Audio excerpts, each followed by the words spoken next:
दोस्तों, जैसे जैसे धरती पर टेक्नोलॉजी का विकास हो रहा है, वैसे वैसे हम इंसान सौर मंडल के ग्रह और अंतरिक्ष के बारे में ज्यादा जानने पर जोर दे रहे हैं, क्योंकि वैज्ञानिकों का मानना है कि भविष्य में हमें पृथ्वी के साथ साथ सौर मंडल के दूसरे ग्रहों पर भी बसने की आवश्यकता होने वाली है। आज तक हम कई स्पेस मिशन भेज चुके हैं, जिसमें हमें 8 ग्रहों और सूर्य के बारे में काफी जानकारी मिली है। हालांकि एक ग्रह हमसे काफी दूर था, जिसका नाम है प्लूटो, जिसे पहले तो ग्रह माना गया था, लेकिन आज एक बौने ग्रह यानी कि ड्वार्फ प्लेनेट का दर्जा दे दिया गया है। हालांकि सूर्य से काफी दूर और कई पिंडों से घिरा होने की वजह से पहले हमें प्लूटो के बारे में कोई जानकारी नहीं थी, लेकिन नासा ने अपने न्यू होराइजन मिशन को भेजकर इसके कई अनसुने और खतरनाक राजों से पर्दा उठा लिया है, जिसके बारे में आज हम आपको बताएंगे। साथ ही नेपच्यून के पार कुई बेल्ट पर मौजूद कई छोटे बड़े ड्वार्फ प्लैनेट्स के बारे में भी बताएंगे, तो पूरा वीडियो जरूर देखिएगा। दोस्तों, 19 जनवरी 2006 के दिन नासा ने अपने इस न्यू होराइजन्स मिशन को लॉन्च किया था और इस मानव रहित यान का मुख्य उद्देश्य था सौर मंडल के आखिरी ग्रह नेपच्यून के पार के अंतरिक्ष को स्टडी करना, जिसमें प्लूटो और उसके चंद्रमा को पास से स्टडी करने के साथ कुइपर बेल्ट में मौजूद ऑब्जेक्ट्स की रिपोर्ट नासा को भेजना था। प्लूटो ग्रह पृथ्वी से करीब 5.05 बिलियन किलोमीटर दूर है, इसलिए नासा को अपने इस यान को काफी तेज रफ्तार से अंतरिक्ष की ओर भेजना था, जिसके लिए उन्होंने अपनी एटलॉस वी लॉन्च पैड और रॉकेट का इस्तेमाल किया और उस वक्त 58,500 किलोमीटर प्रति घंटे की रफ्तार के साथ लॉन्च होने वाला यह सबसे तेज मानव निर्मित ऑब्जेक्ट था। इस यान को 9 साल के लंबे सफर को पूरा करने के बाद 15 जनवरी 2015 के दिन यह प्लूटो के पास पहुंचा था। लेकिन गौर करने वाली बात यह है कि अपने सफर में बृहस्पति को पार करने के बाद ही न्यू होराइजन्स ने प्लूटो से 20 करोड़ 30 लाख किलोमीटर की दूरी से उसकी पहली तस्वीर खींची थी, जिसमें वो अपने चंद्रमा शेरोन से काफी छोटा दिखाई दे रहा था। हालांकि यह तस्वीर काफी ज्यादा धुंधली थी, लेकिन फिर जैसे जैसे न्यू होराइजन्स और प्लूटो के बीच की दूरी कम होती गई, वैसे वैसे इन तस्वीरों का धुंधलापन खत्म होता गया और प्लूटो की छिपी हुई रहस्यमय दुनिया हमारे सामने आती चली गई। साल 2015 की शुरुआत में जब न्यू होराइजन्स प्लूटो के बिल्कुल पास पहुंच चुका था, तो उसने प्लूटो की पहली रंगीन तस्वीर खींची थी। अभी जो आप स्क्रीन पर तस्वीर देख रहे हैं, वो 50 से 55 मिलियन किलोमीटर दूर से खींची गई है, जिसमें ये रेड एंड व्हाइट प्लेनेट अपने अक्ष पर घूमता हुआ दिखाई दे रहा है। जिसके बाद जून 2015 में 18 मिलियन किलोमीटर की दूरी से प्लूटो के ब्लू स्काई की तस्वीर ली गई। उच्च ऊंचाई वाली ये धुंध सूरज की रोशनी से प्लूटो ग्रह पर मौजूद नाइट्रोजन और मीथेन के केमिकल रिएक्शन की वजह से बनती है। दोस्तों, 9 साल के इस लंबे सफर के बाद 14 जुलाई 2015 के दिन आखिर वो समय आ ही गया जब न्यू होराइजन्स प्लूटो के बेहद करीब पहुंच चुका था। इस समय प्लूटो से इस यान की दूरी करीब 12,500 किलोमीटर थी और इसने प्लूटो की कई खास तस्वीरें कैप्चर करना शुरू किया। इन तस्वीरों में हमें इस बौने ग्रह के बिना क्रेटर वाले बड़े बड़े मैदान दिखे, उबड़ खाबड़ जगहें दिखी, 11,000 फीट ऊंचे बर्फीले पहाड़ दिखे और सबसे खास हमें प्लूटो का दिल भी दिखाई दिया। जी हाँ, न्यू होराइजन्स ने प्लूटो की एक चौंकाने वाली तस्वीर भेजी, जिसमें हमें एक बहुत ही बड़ा 1000 किलोमीटर चौड़ाई वाला एक बर्फीला मैदान दिखा, जिसका आकार दिल के जैसा था और ये पूरे सोलर सिस्टम का अब तक का सबसे बड़ा ग्लेशियर है, जिसके आसपास नाइट्रोजन आइस की एक मोटी सी शीट बनी हुई है जो करीब 4 किलोमीटर मोटी है। साथियों, इन तस्वीरों के अलावा न्यू होराइजन्स ने जो डेटा भेजा, उसे स्टडी करने के बाद वैज्ञानिकों का प्लूटो को देखने का नजरिया ही बदल गया। साइंटिस्ट के अनुसार प्लूटो के क्रस्ट में ठंडे पानी का बड़ा समंदर मौजूद है, जिसके ऊपर बर्फ की मोटी परत जमी हुई है। हालांकि वैज्ञानिकों का कहना है कि प्लूटो के पास जियोलॉजिकली अपने आप को बदलने की एबिलिटी है और हमें भविष्य में प्लूटो ग्रह का एक बिल्कुल नया रूप देखने को मिल सकता है। अब बात करें प्लूटो के चंद्रमा शेरोन की, तो न्यू होराइजन्स यान ने शेरोन से करीब 28,800 किलोमीटर की दूरी से फ्लाई बाय किया और उसने इस चंद्रमा की कई चौंका देने वाली तस्वीरें भेजी, जिसमें हमें एक बड़ा टेक्टोनिक बेल्ट दिखा और वैज्ञानिकों का मानना है कि शेरोन पर भी प्लूटो की तरह ही बड़ा वाटर आइस ओशियन मौजूद है।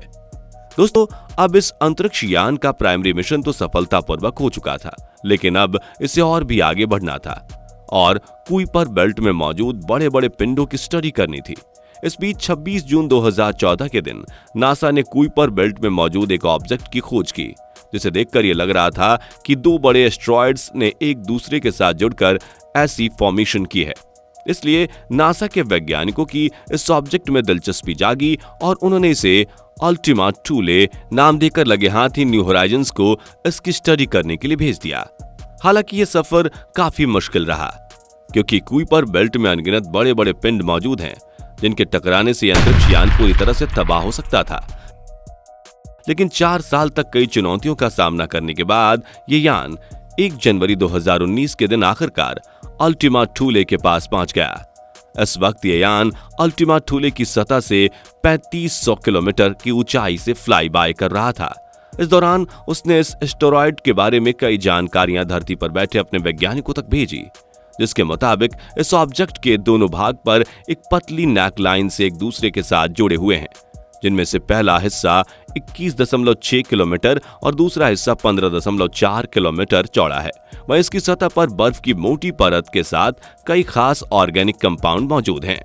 इस ऑब्जेक्ट की स्टडी करने के बाद भी न्यू होराइजन्स मिशन को जारी रखा गया और आज के समय में यह अंतरिक्ष यानी करीब 46,600 किलोमीटर प्रति घंटा की रफ्तार से कुइपर बेल्ट में सफर कर रहा है और वहां मौजूद अनेक पिंडों की तस्वीरें हमें भेज रहा है।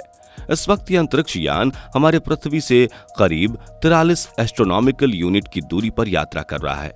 बता दें कि पृथ्वी और सूरज के बीच की दूरी को 1 एस्ट्रोनॉमिकल यूनिट कहा जाता है, यानी ये यान पृथ्वी और सूरज के बीच की दूरी से 43 गुना ज्यादा की दूरी पर मौजूद है। और अगर यह अंतरिक्ष यान इसी रफ्तार से आगे बढ़ता रहा तो ये 2038 तक पृथ्वी से 100 एस्ट्रोनॉमिकल यूनिट्स की दूरी तक पहुंच जाएगा, जिसके 5 साल बाद यानी 2043 में यह यान हमारे सौर मंडल का आखिरी हिस्सा यानी कि हेलियोपॉज को पार करके इंटरस्टेलर स्पेस में पहुंच सकता है। साथियों, अब तक 2 मानव निर्मित स्पेसक्राफ्ट सौर मंडल की बाउंड्री को पार करके इंटरस्टेलर स्पेस में जा चुके हैं, जिनमें से पहला है वॉयेजर 1 और दूसरा है वॉयेजर 2, जिन्हें 1977 में लॉन्च किया गया था। इसके बाद 2027 में पायनियर 11 भी सौर मंडल को पार करके आगे निकलेगा, लेकिन उससे भी 1973 में लॉन्च किया गया था। यानी कि इन सभी में से 2006 में लॉन्च हुए होराइजन्स के पास सबसे एडवांस टेक्नोलॉजी है। ऐसे में अगर यह अंतरिक्ष यान बिना किसी परेशानी के इसी तरह आगे बढ़ते हुए सौर मंडल को पार कर लेता है तो यह इंटरस्टेलर स्पेस से जुड़े कई रहस्य और जरूरी सवालों के जवाब ढूंढने में वैज्ञानिकों की सहायता कर सकता है। साथियों, यह इंटरस्टेलर स्पेस हमारे यूनिवर्स का वो हिस्सा है जहां सूरज का गुरुत्वाकर्षण खत्म हो जाता है और इंटरस्टेलर स्पेस में जाने के लिए अंतरिक्ष यानों को हेलियोस्फीयर का किनारा यानी कि हेलियोपॉज को पार करना होता है। यह सौर मंडल की सबसे आखिरी एटमॉस्फेरिक लेयर है और अब तक की गई स्टडीज के मुताबिक इस लेयर के बाहर डीप स्पेस में ना तो गैस और वायु के घने बादल हैं और ना ही सूरज का गुरुत्वाकर्षण बल। अब अगर आप सोच रहे हैं कि सौर मंडल की बाउंड्री पर क्या मौजूद है, तो बता दें कि साल 1992 में वॉयेजर स्पेसक्राफ्ट ने सोलर सिस्टम की एजीस पर हेलियोपॉज को बिल्कुल पास में गर्म हाइड्रोजन की एक परत की खोज की थी, जिसे हाइड्रोजन वॉल नाम दिया गया था। और अगस्त 2018 में न्यू होराइजन्स ने इस हाइड्रोजन वॉल के होने की पुष्टि की है, यानी कि सोलर सिस्टम को पार करके इंटरस्टेलर स्पेस में जाने के लिए न्यू होराइजन्स को हाइड्रोजन के इस दीवार को भेद कर आगे बढ़ना होगा। जानकारी के लिए बता दें कि न्यू होराइजन्स ने प्लूटो और शेरोन की स्टडी करके करीब 6.25 गीगाबाइट्स का डेटा कलेक्ट किया था, लेकिन धरती से करीब 4.5 लाइट ईयर्स की दूरी पर होने की वजह से इस डेटा को डाउनलोड करने में नासा को करीब 15 महीने लगे थे और 25 अक्टूबर 2016 के दिन ये डाउनलोड कंप्लीट हुआ था। अब चूंकि ये स्पेसक्राफ्ट अपने नए मिशन के लिए पृथ्वी से और भी दूर जाता जा रहा है, ऐसे में इसके द्वारा कलेक्ट किया गया डेटा को डाउनलोड करने में आगे और भी समय लगने वाला है। लेकिन स्पेस मिशन ब्रह्मांड के जिन रहस्यों से पर्दा उठा रहा है, उनके लिए इतना इंतजार करना तो लाजमी है। तो दोस्तों, अगर भविष्य में संभव हो पाया तो क्या आप जोखिम उठाकर अंतरिक्ष के रोमांचक सफर पर जाना चाहेंगे या फिर सौर मंडल के सबसे सुरक्षित ग्रह पृथ्वी पर ही रहना पसंद करेंगे? कमेंट करके जरूर बताइए। और अगर आप वॉयेजर 1 और 2 के द्वारा की गई खोज के बारे में जानना चाहते हैं तो एंड स्क्रीन में दी गई लिंक से हमारे उस वीडियो को देख सकते हैं। और वीडियो पसंद आया हो तो इसे लाइक और शेयर करने के साथ साथ ऐसे ही कमाल की स्पेस एक्सप्लोरेशन के लिए हमारे चैनल को सब्सक्राइब करके बेल आइकन को जरूर प्रेस कर दीजिए। धन्यवाद।